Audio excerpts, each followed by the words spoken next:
the most incredible concert coming up on March 25th at 7:30 at the Kalamazoo State Theater, which is a first for us. Tell us about this one.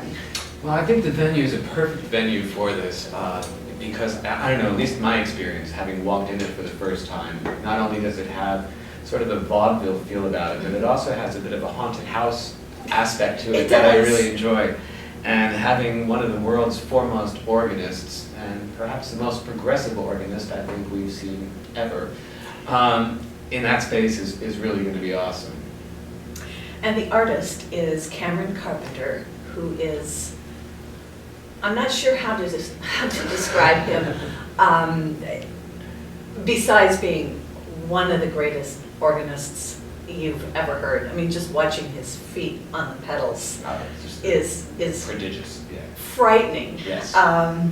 He's larger than life. I mean, he has done, I think, more for the organ than just about anybody I can think of in association with any other instrument. I agree. But tell us a little bit about Cameron. Well, he's an American, originally from Pennsylvania. I believe he grew up on a chicken farm, if I'm not mistaken. Right, I read that, yeah. Which does surprise one when they see him. But anyway. What a trajectory. Yes, but as a young guy, young singer, he studied at the American Boys Choir in Princeton, New Jersey, and ultimately went to the Juilliard School for both of his undergrad and graduate degrees, and now resides in Berlin and travels all over the world. In addition to traveling all over the world, he also has an organ that he has developed over time. I met him about 6 years ago. I remember it was in its infancy at this point, or just a concept. But now it does, in fact, travel all over the world with him, and it's a digital organ, not a pipe organ.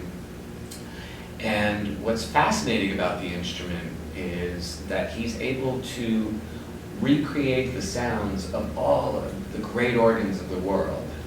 So whether it be Notre Dame or any Berlin, New York, London, wherever, all the great organs,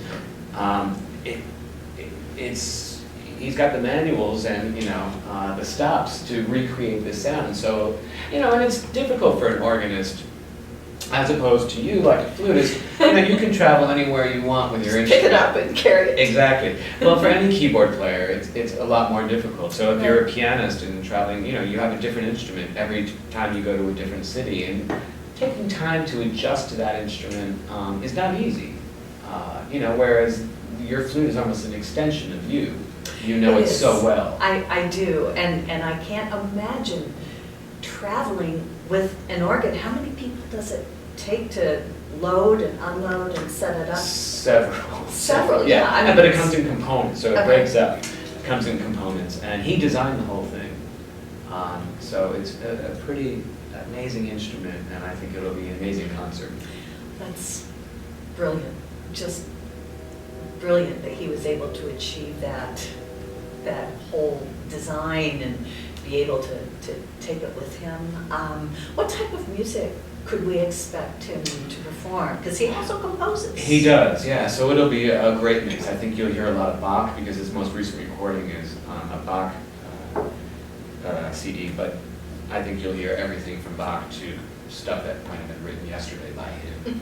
I should also mention, too, that while he's here, this is a partnership that we're doing with the Kalamazoo Symphony Orchestra. So he'll be with us in recital at the State Theater, then he'll stay here for an entire week to do outreach, which is awesome and terrific for lots of kids.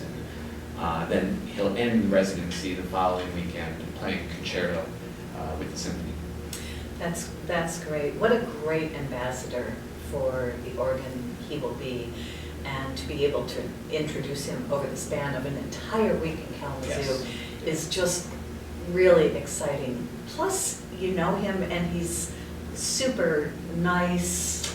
Yeah, I mean, he's one of the things that he really loves to do before every concert of his, and this is very unique for any of the artists that I know, is he likes to be in the lobby meeting and greeting the audience even just before he plays.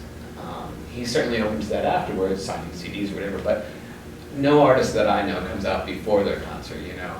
But he's just a very warm and gracious and lovely guy. That's a really lovely idea.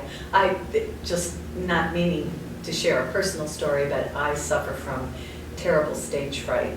And at one point, I decided to do sort of the same thing. Okay. Go out and meet the audience first. Not that Cameron Carpenter has any fear of performing, but there is something really special about getting to know your audience a little bit before. So you feel like you're going You're out connected. with friends. Yeah. And you know, you're all there together. Right. To experience the music. Yes.